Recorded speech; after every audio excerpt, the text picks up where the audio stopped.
Tenemos en línea a Rafael Arrastia Mendoza. Buenos días, Rafael. ¿Qué tal, Adriana? Un gusto escucharte a vos y al compañero ahí en la mesa. Bueno, sabemos, les contamos a la audiencia que lo anunciamos, pero lo volvemos a repetir. Sos el autor del reciente libro que has presentado el día 9, autor de Manual Práctico de Oratoria y Técnicas de la Voz. Bueno, queremos felicitarte y estamos un poco intimidados, te digo, porque debes tener una escucha especial y muy sensible respecto de esta tarea de comunicar, de este oficio de transmitir comunicación, y vamos a contar un poquito más. Has trabajado como consultor de oratoria y medios. Dentro de tus actividades se encuentran enseñar oratoria y comunicación y realizar campañas de prensa, y además has participado en campañas electorales. Sos locutor nacional en el ISER, estudiaste periodismo en el Círculo de Prensa, técnico superior en psicología social en el ISCHIS. Yo te digo que también soy psicóloga social aparte de esto, teatro y clown. Bueno, te dejamos para que cuentes un poquito tu trayectoria y el porqué de la idea de armar este libro, ¿no? Que, como vos decís, en una época donde se dificulta la comunicación, SICUS te acompaña y lanza un manual de oratoria desde la psicología social. Pero mira qué interesante. Te escuchamos, el aire radial es tuyo. Bueno, un gusto. Y la capacidad de escucha respecto de la forma de hablar de las personas lo uso cuando trabajo, básicamente, que hago entrenamiento, doy cursos o talleres, o hago entrenamiento de la voz, de la oratoria, de personas que necesitan hablar ante público, dirigentes sindicales, dirigentes, candidatos políticos. Este año electoral he tenido varios candidatos políticos, y entonces, bueno, necesitan mejorar el discurso o a veces la parte de la técnica vocal. Y en el manual se pueden encontrar todo tipo de información de distinto tipo, desde las muletillas, que hay mucha gente que se preocupa por las muletillas, los exámenes orales, que son una dificultad, las entrevistas laborales, que a veces son un desafío, la oratoria de los músicos. ¿Alguna vez fuiste a escuchar a Colósmica, por ejemplo, allá en Café Berlín? Sí, fuimos. Fuimos. Bueno, y viste que los músicos preparan mucho el repertorio y no preparan lo que van a decir entre canción y canción, y terminan diciendo, bueno, a continuación voy a hacer una canción que me gusta mucho, ¿no? Entonces, es como que no se dan cuenta que el público ve a los artistas como personas más sensibles que el resto de los mortales, y que nos interesa, además de escuchar su música, a veces nos interesa saber qué sienten, qué piensan de los temas de la vida, ¿viste? No hace falta que sea de la actualidad política, ¿no? Qué interesante ese acompañamiento, ¿no? Muy interesante. Claro. Y entonces, una vez, Nito Mestre me hizo así como vos me estás haciendo una entrevista en Radio Nacional Rock, me hizo una entrevista a Nito Mestre, y entonces me llevé preparado bien todo el material. Bueno, y ese material que preparé para esa ocasión, después lo completé y lo publiqué en el libro. O la oratoria de los docentes, que se suelen quedar disfónicos y tienen problemas. Los guías turísticos también, de todo lo que te estoy mencionando lo incluí en el libro. Después los emprendedores que tienen que hacer el pitch o el video pitch para presentar ante sus inversores, que es un video que se hace en base a tu modelo de negocios, ¿sí? Y no en base al producto que le estás... Cuando haces un video sobre el producto o el servicio es para el público, pero cuando haces un video sobre tu modelo de negocios es para el potencial inversor. Después, para dirigentes sindicales, el capítulo sindical le agregué un módulo de capacitación por si hay sindicatos del interior del país que nunca me van a contratar. Bueno, y reciben el libro, ahí tienen un módulo para dar una capacitación en oratoria y formación sindical. Formación sindical se entiende que son todas las leyes de defensa del trabajador, la ley de contratos de trabajo, accidentes laborales, derecho a huelga, bueno, todo eso lo mezclo con ejercicios de oratoria, o sea, ir aprendiendo todo eso con dinámica de taller y con ejercicios de oratoria. Y hay un capítulo también para personas que quieran enseñar oratoria. Es el único manual que está dedicado a los que quieren aprender o mejorar su oratoria, ¿no es cierto? Pero también a aquellas personas, colegas mías, por ahí tal vez más jóvenes, que quieren empezar a enseñar oratoria, y entonces ahí yo les explico toda la metodología de taller para enseñarle a un grupo, y también les doy 6 clases planificadas para dar oratoria, por ejemplo, ¿no? Así que, como verás, es bastante amplio. Mientras te iba escuchando, tenemos 2 minutitos antes de retomar, porque vamos a seguir en el siguiente bloque. Tenemos muchas preguntas, ¿verdad, con Dani, para hacerte? Y si no, te las dejo picando. Mira, para el bloque que viene, me gustaría indagar un poquito en cómo fuiste haciendo este recorrido, digamos, desde vos, si el camino te fue llevando o siempre tuviste la inquietud de transmitir, incluso me parece que has revalorizado o tal vez lo hayas hecho tu propia experiencia, ¿no? ¿Cómo fue aquel primer trabajo donde te contrataron? ¿Para qué? ¿Y cómo has conseguido? Porque eso sí me interesa saber, ofrecerte, ¿verdad? No es vender, pero sí ofrecer este servicio a la comunidad, que me parece que tiene que ver con tu propia experiencia y con el recorrido que vos has hecho. ¿Cómo planificaste o cómo fue esta historia de vida que te lleva a realizar no solo este libro, sino la experiencia? Entonces te dejamos picando esto para el próximo bloque, donde es el último bloque, donde ya vamos a ir cerrando el programa. Igual tenemos tiempo, para que nos comentes, y vamos con los chicos que están allá en el estudio Patrick Rice con los últimos avisos publicitarios. No te vayas, quédate ahí y esperanos, Rafael.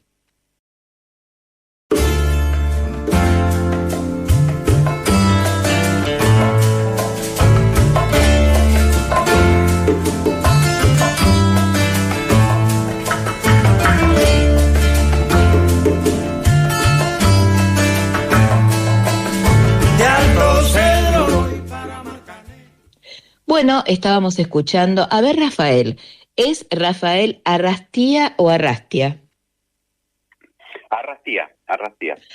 Arrastía Mendoza, que nos estaba contando un poco su trayectoria, y bueno, este nuevo hijo, sí, podríamos decirle así, manual práctico de oratoria y técnicas de la voz desde la psicología de la oratoria. Bueno, había quedado pendiente ahí una pregunta para que me cuentes un poco el recorrido, o cómo se te ocurrió, o cómo fuiste por ese camino.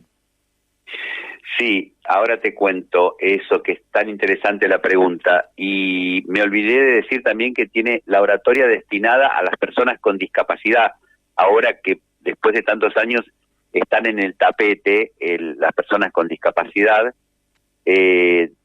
Justamente en lo que hace a mi historia de vida, yo hago prensa también para instituciones o para agrupaciones, y me tocó hacer prensa para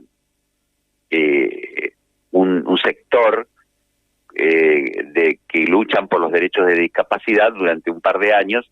Entonces ahí aprendí también eso. O sea, todas cosas que yo he ido aprendiendo las he ido volcando en el libro. Por eso el libro tiene la parte teórica, tiene anécdotas que yo cuento desde que tenía 10 años hasta el día de hoy, ¿no? Distintas anécdotas vinculadas al tema de la oratoria. Entonces voy ilustrando la parte teórica con esas anécdotas, y aparte el manual práctico de oratoria tiene 104 ejercicios de todos los temas, de técnica vocal, de improvisación, sobre el discurso, qué sé yo. Por ejemplo, yo insisto mucho con la pregunta retórica, ¿no es cierto? Entonces inventé un ejercicio donde vos como un juego, digamos, donde vos tenés que decir, primero, hablar sobre un tema durante 1 minuto y medio, que normalmente hablamos con afirmaciones o negaciones. Entonces te digo, bueno, ahora hacelo todo con preguntas. Desde el saludo hasta la despedida de cierre, todo con preguntas, ¿no es cierto? O, por ejemplo, una improvisación con el punto de vista contrario. Contame la Revolución de Mayo, pero desde la visión de la corona española, ¿no es cierto? Como para aprender a ponerte de distintos lugares del mostrador y de esa manera aprender a hacer un discurso dialéctico, un discurso que contenga las contradicciones que existen en la vida real, ¿no es cierto? Y así, bueno, he ido inventando ejercicios porque mi pasión es la docencia, es lo didáctico, además de en algún momento mi pasión fue crear las primeras radios comunitarias del país, la de Villa 21 de Barracas, la Asociación de Radios Comunitarias, la Federación Argentina de Radios Comunitarias Farco. Bueno, en la década del 80 tuve esa pasión, después desarrollé un juego de mesa sobre la ley de medios, o sea, todo lo que sea campañas de comunicación, creatividad, y te digo desde que tenía 10 años porque unas monjitas me ofrecieron ser monaguillo. Yo muy cerca de Dios no estaba, pero sí estaba cerca de los escenarios, y entonces a los 10 años esa fue la primera vez que pisé un escenario y me tocó leer un texto un domingo adelante de un público, digamos, ¿no?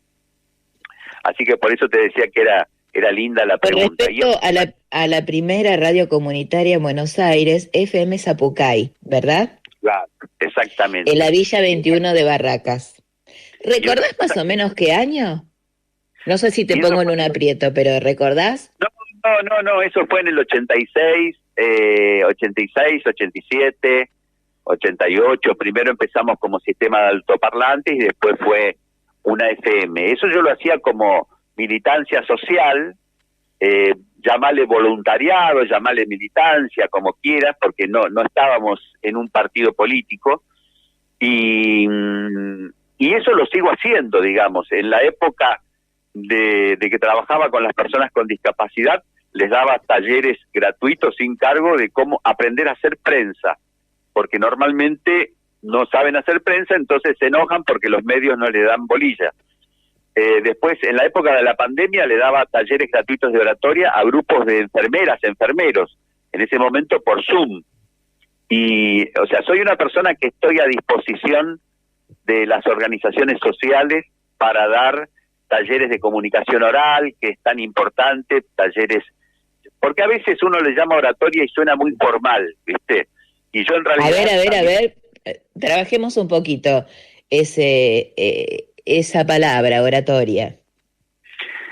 La palabra oratoria suena muy antigua y suena muy formal, no la inventé yo la uso a la palabra, pero no la inventé yo, digamos. Yo doy talleres de comunicación oral, donde yo he hecho cursos de actuación, de teatro, de clown, de match, de improvisación, los que empezaron en el Rojas, y yo doy ejercicios de clown en el curso de oratoria, por ejemplo, o de match de improvisación, de teatro, porque lo primero que tengo que lograr que ingrese es el cuerpo, la respiración, el cuerpo. Siempre doy el ejemplo de que Montiel, antes de patear el último penal que nos llevó al campeonato, exhaló, luego corrió y pateó el penal, ¿no es cierto? ¿Eso por qué? Porque él tiene una coach que le enseña que la respiración es la madre de todas las batallas, ¿no? Esto de exhalar así. Exhalar, y eso te hace enfocarte y encontrar un eje, encontrar un centro, y esa armonía interna se comparte con el público, ¿no es cierto? Entonces, yo siempre me ha tocado dar clase a alumnos tartamudos, que he logrado que de a poco se animen a hablar y salgan hablando ante público, sin tartamudeando cada vez menos, digamos, ¿no? Con más confianza, me estoy acordando de una película maravillosa que no tengo presente el nombre de los autores, que fue El discurso del rey. Exactamente, sí, el rey. Una gran película. Sí, muy interesante, interesante. Y por eso, bueno, esa película yo en el libro pongo el ejemplo también, porque como vos bien dijiste, es psicología de la oratoria, porque trabajo mucho con el aspecto psicológico, psíquico, digamos, del discurso y de la retórica, ¿no? El inconsciente que influye no solamente en el sueño, en los chistes, los síntomas y los actos fallidos, sino que interviene en todo el discurso. El inconsciente hace que hablemos como cada uno de nosotros habla, y al mismo tiempo entendiendo que el lenguaje es social. Cada uno de nosotros piensa que el lenguaje es individual, pero en realidad es una trama en la cual nosotros ingresamos que ya existe, ¿no? Y a su vez ese lenguaje nos llega a través del afecto de nuestra madre. Por lo tanto, el inconsciente, lo inconsciente se forma a través de esa trama social que es el lenguaje. Entonces, aprender oratoria en algún punto es hacer terapia también, ¿no? Porque cuando hablamos somos hablados por nuestro inconsciente. Muy interesante. Mira, acá Dani quiere hacerte una pregunta o quiere charlar un ratito con vos. Qué importancia que tiene el tema de la improvisación en todo esto, ¿no es cierto? Y cómo uno se prepara para esa dificultad que a veces se tiene en la actuación o cuando uno está frente a un público, ¿no es cierto?, en improvisar y en saber qué es lo que vas a decir frente a ese mundo de gente que te está escuchando. Bueno, uno de los títulos del manual es cómo improvisar si estás en un acto, en una reunión de camaradería, digamos, y te dicen, bueno, habla vos, dale, te toca hablar a vos. Entonces, bueno, pedir un papel, una virome y hacerse un esquema, un esqueleto de lo que vas a decir, ¿no es cierto? Y después, en realidad, yo enseño a improvisar desde cero. O sea, tengo ejercicios específicos que yo les digo, bueno, arranco así, les doy una palabra y les digo, a ver, cada uno, cuando tengo un grupo, ¿no? Cada uno diga algo que se le ocurra en relación a esta palabra, ¿no?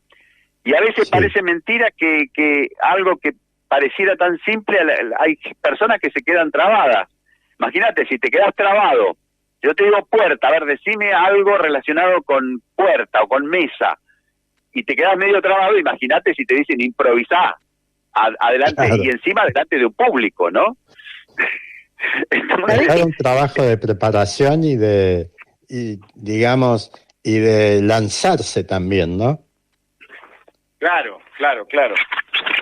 Vos sabés, Rafael, que mientras te escuchaba también pensaba qué importante, porque me veía a mí en algún punto, no reflejada, pero pensando cómo reaccionaría yo si vos me decís, bueno, desarrolla un tema, y pensaba qué importante es también esto para tener activa la memoria, ¿verdad? Para que sea un ejercicio constante donde uno busque en su memoria traer recuerdos, ¿no? Y agilizarse con, no solo con jueguitos, sino que qué bueno es para la memoria este tipo de capacitación que vos ofrecés.